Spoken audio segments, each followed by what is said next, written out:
And guys, last but not least, let's go to the memorial garden. So this is the memorial garden for my father's dad. So I've got some snow country dahlia. I've got green twister echinacea. I've got Desdemona rose, which I have one bud. And then I put some of the Kilimanjaro white marigolds in here. The colors in here are green, pink, and white. That Snow Country fell over. I had it staked, apparently not good enough. I need to work on this section. I need to find some more stuff to go in here.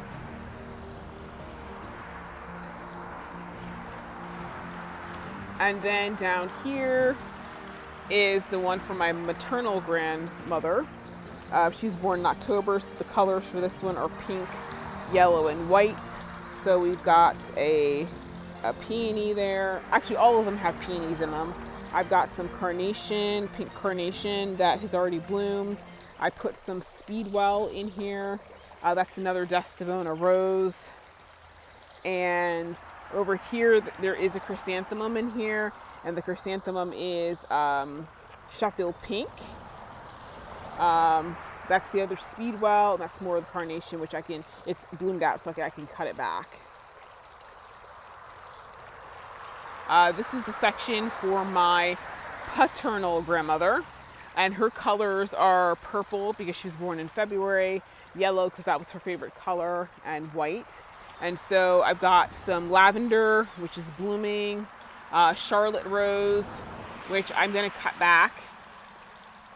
Then I had some purple balloon flower that was mini, that's already bloomed out. And this is like amazing gray poppy. I did have some daylilies. There's one right there. It's lavender. There are chrysanthemums in here that are yellow. I can see them. They're hanging on. There is a Stokes Color Wheel Aster right there. And then I have some purple phlox. And then I put one of the Mission marigolds in the back. And that is actually pokeweed. I need to pull that out. And the bearded iris has already done its thing.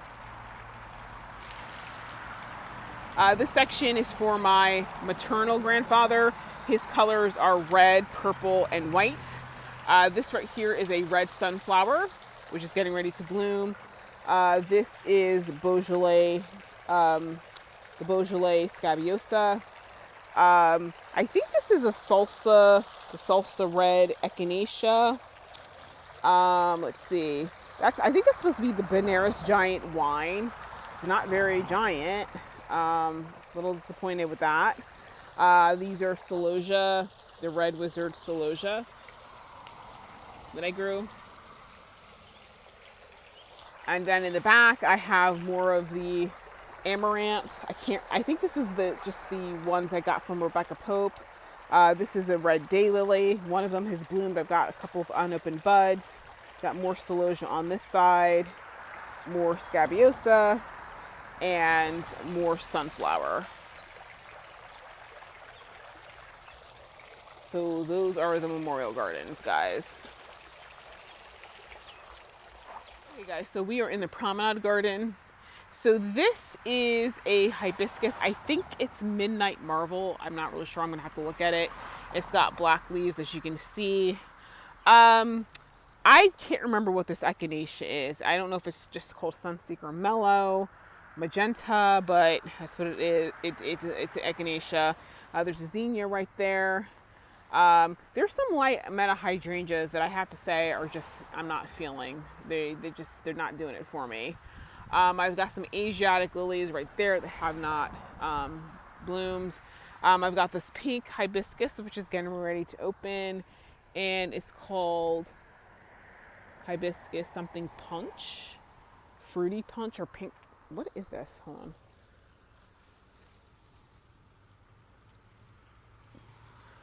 Okay, it's called brandy punch. Okay. I do have some chrysanthemums, like for example, right there. That looks like one of those vines I grew in 2020. Got to pull that out. So there's the chrysanthemums dotted all over the place. They look really good. You know, they were tiny, but they seem to be settling in. That purple thing is called, I think it's called Rock Candy Purple. It's beer tongue. This is called Happy Returns Daylily.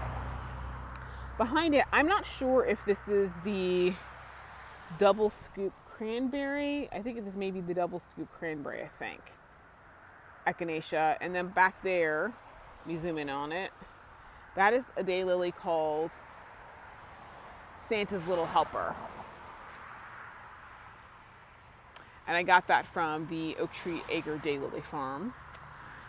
This is I'm pretty sure that's a vanilla, French vanilla hibiscus, I think. I'll see when it opens. This echinacea is called Envy. I've got some French lavender. That is yarrow that has not done anything yet. I see some wine zinnias. That is yarrow right there. This was a Siberian, it was Crystal Halo Siberian Iris. That's the Stellata, Stellata scabiosa. This one is Osteopermum. I think it was like Zion Desert Purple or something like that. It hasn't really taken off that well. I do believe this is the Hot Papaya Confections series Echinacea. This is the bicolored rose mirage salvia. It's a perennial. That's more the Envy Echinacea. That hibiscus, not sure what that one is. I'll have to see when it opens. More of the Crystal Halo. Back there, I'm sure you guys can see that deep red. That is the Mammoth Celosia. I grew that from seed. This rose is called Mill on the Floss. I need to cut that back. We got some cornflower over here. I believe this is the other one of the hot papaya. And then let's see. There's another Envy. That is Confections Raspberry Truffle. Okay, so this little thing with the white dot, that is the white gomphrena, white algae gomphrena. The thing next to it that's budding, that's dahlia. There's dahlia back there. Let's see, there's more white gomphrena right here. That's more of the yarrow. I think that was the Colorado blend. And then there's another echinacea. I can't remember what the name of this daylily is. I'll have to look at my notes. This right here is called, is this the one that's the Amish coxcomb celosia? But I do like the heads on them. They're really pretty. Those little petite things are called Stars and Striped Phlox. That was my bad. Should have planted them out earlier. Oh, this one phlox right here looks like it's about to yield the ghost. Guess I should cut that back. This is the double pink echinacea, which has struggled a little bit. I'm not surprised. All the echinacea seem to struggle for the first year and they come back in a big way. That's a Baptisia right there. There's another Baptisia over there that does not look that great. This right here is Little Lime Hydrangea. This is more of the Strawberry Fields of Gomphrena with that is a Shasta Daisy. It's called, oh goodness, it's not macaroon. I want to say it's called like Rebecca Davis or something like that. So let's go on this side. The phlox on this side is doing much better, as you can see. It's a really pretty pink color. The echinacea on the side are a little bit worse for wear, but I know next year they'll pick up. I see some red sunflower. The Baptisia on this side are doing much better. That's one of the celosia. Don't ask me why I planted it so close to that. I think I thought that chrysanthemum had died. That's what I did, because the ones that are in here are like totally squished. I probably need to dig them out. That's that daylily like I had on the other side. And basically this entire thing is supposed to be symmetrical. So, but for whatever reason, this side seems to be just a lot fuller than the other side. I'm not sure why that is. They're the same width, but everything over here just seems like it has filled in so much better than the other side.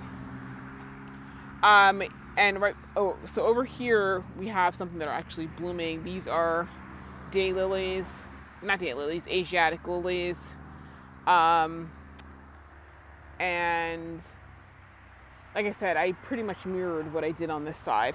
The one thing that's definitely different on this side is right here. That's the Sunseeker salmon. The one that was on the other side died. And then I see, like, I have the berry chiffon coreopsis on this side. I think one came back in on the other side, but they did not all come back, which is a little bit sad. Looks like some of the chrysanthemums. Oh no, that's the marigold. I'm gonna say, oh, the chrysanthemums are opening. No, they're not. But I'm sure you guys can see what I mean when I say, look at how full this bed is right here. And then compare it to over here. It's just everything, I don't know. It's not as full over here. So I'm hoping next year, what I'll do at the end of this year is I'll definitely make sure I give this some bone meal to get the roots established, and hopefully it'll catch up to the other side. Because I'm not sure what it is. Like I said, this side is looking so much better than the other one. This side is making me proud, very proud. Thank you, plants. Okay, so last stop is the barriers that I did. They're a little were beaten down by the rain, but as you can see, that's the sweet potato vine, the crazy tunia, black and white. The little lime is starting to bloom. The Dusty Miller is in here, but the verbena just couldn't hold its own. It was just smothered to death. So there is that. Oh, and I just forgot, guys, I have to show you the vegetables. Oh. Okay, guys, so this is the temporary vegetable area. This winter, I'm going to put clear plastic sheeting. I'm going to solarize this for a whole season, and get rid of, and basically just take it back to base zero. But meanwhile, I was like, this bed, it's not looking the greatest, but these are watermelon, and so they're doing well, as you can see. The weeds are growing like crazy, but I've been in here after them to keep it down. So I know once the watermelon get a certain size and fills up, I won't have to worry about the weeds, but it's not at that point. These are tomatoes. A lot of the tags fell off, so I have no idea what's in here. But I did see some fruit on them. Like right here. The thing with the tomato, oh, actually, you know what? I guess I should have seen. Okay, good. No blossom and rot. I do need to give it some more fertilizer though.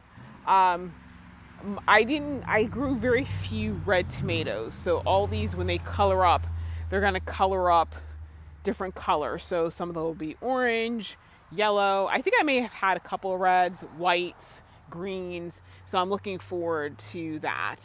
Now one of these right here has these tiny little tomatoes on it, and I'm trying to figure out which one that was, because maybe that's one of the current ones, because those are really tiny. I have some more in here. This bed is looking a hot mess. I'm gonna have to work on this. There are some peppers in here. Don't ask me what I was thinking. I have some like cloth bags, so I'm actually gonna dig up the peppers and take them out and save them, because they're fruiting. Ooh, look at that. See, I got a little pepper right there. So there's a couple more in there. I have a couple more that I didn't plant, so they'll be stunted, but well, not stunted, but they will definitely fruit later. I definitely need to get some fertilizer in here, because it looks like I see something that's got blossom and rot, but sometimes blossom and rot can actually also be a watering issue, which I have not been good with. And then I'm not going to walk back there, but I'm going to zoom in on it. See those tomatoes? Those look like those might be the cream sausage ones, because they're very, very light. So we'll see. This is my corn. I'm ready to throw in the towel on corn. I'm going to try it one more year because it seems like it's always stunted in terms of its growth, and it puts out these tiny little ears. But the squash, thus far, the squash is actually doing really well. I mean, there's a big old fruit right there. And I thought I saw another one in here. Yeah, I do. So actually, you know what? Some of those, I probably should harvest those soon because you don't want them to be too big. I think I see a patty pan squash, Joel. Let me see if I can zoom out. There we go. Right here. Yeah, I do. Nice little patty pan squash. So the vegetables definitely need to do some work over here. So let me show you the vegetable garden thus far, the new one. Okay guys, so I've mulched and wood chipped thus far.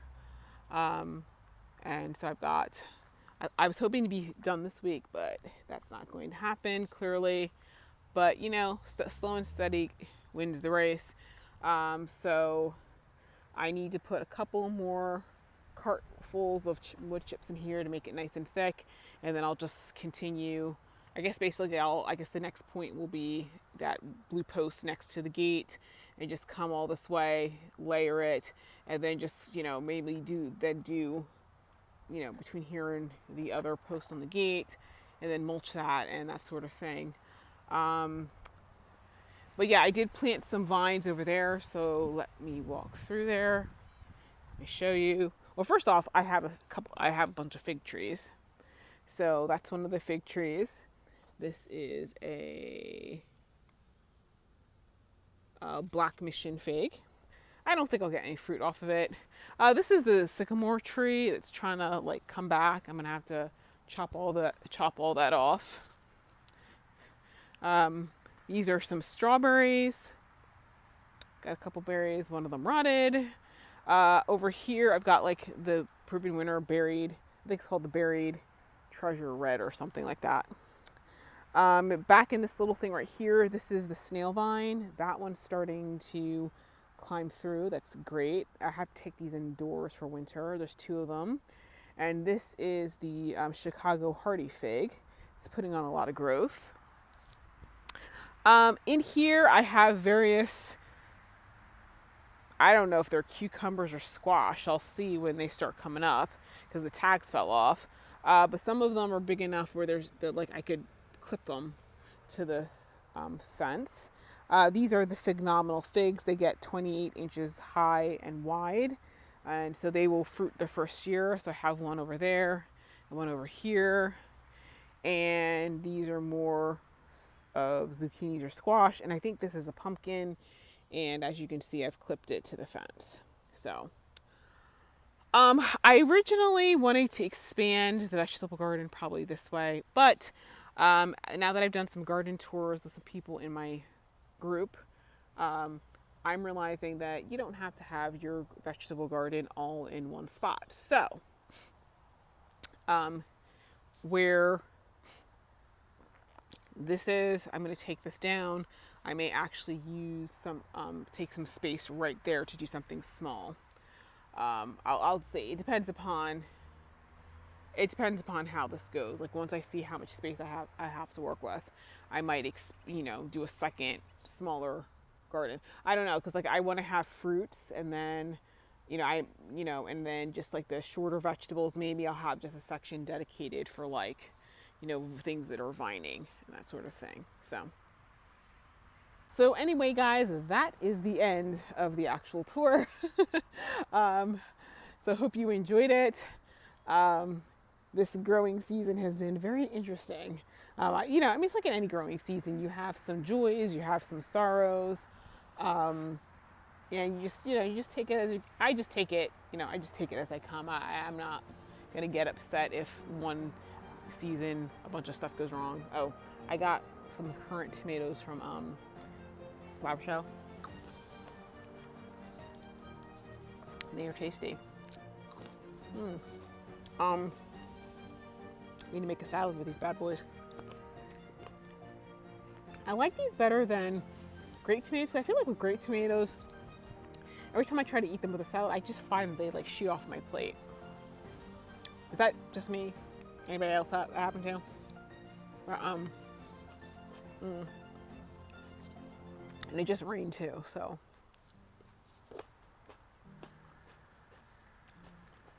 So anyway, I'm not gonna sit here make you guys watch me eat these tomatoes, but so I'll sign off. So guys, stay tuned for the next video where I'll be doing something.